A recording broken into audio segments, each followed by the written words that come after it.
મિત્રો આજે ખેતરમાં એરંડા જોવા આવ્યો છું। આ જોઈ લો, એરંડા પાળા પાડીને વાવ્યા હતા।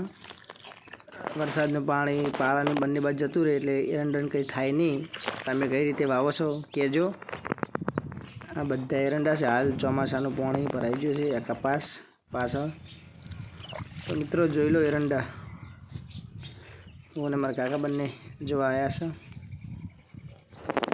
આ એરંડા છે, હાલ ઘાસ છે અંદર। આ કપાસ આ વર્ષે સારો છે। કપાસમાં પણ વરસાદનું પાણી છે, કેરીઓ પણ મોટી મોટી છે। હાલ વરસાદ ધીમા ધીમા ચાલુ છે। એરંડા જોઈ લો। હવે આપણે મગફળી બતાવીશું। આ મારા ખેતરની મગફળી છે।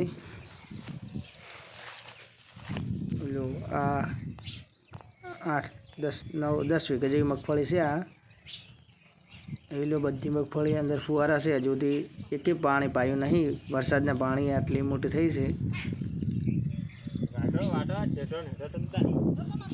પેલી બાજુ વજવણ ચાલુ છે। આ મગફળી ઉખાડીને ચેક કરીએ કે બેઠી છે તો મિત્રો જુઓ, મગફળી આવડી મોટી થઈ છે। એને ખાવી હોય એ કોમેન્ટ કરજો અને આવજો।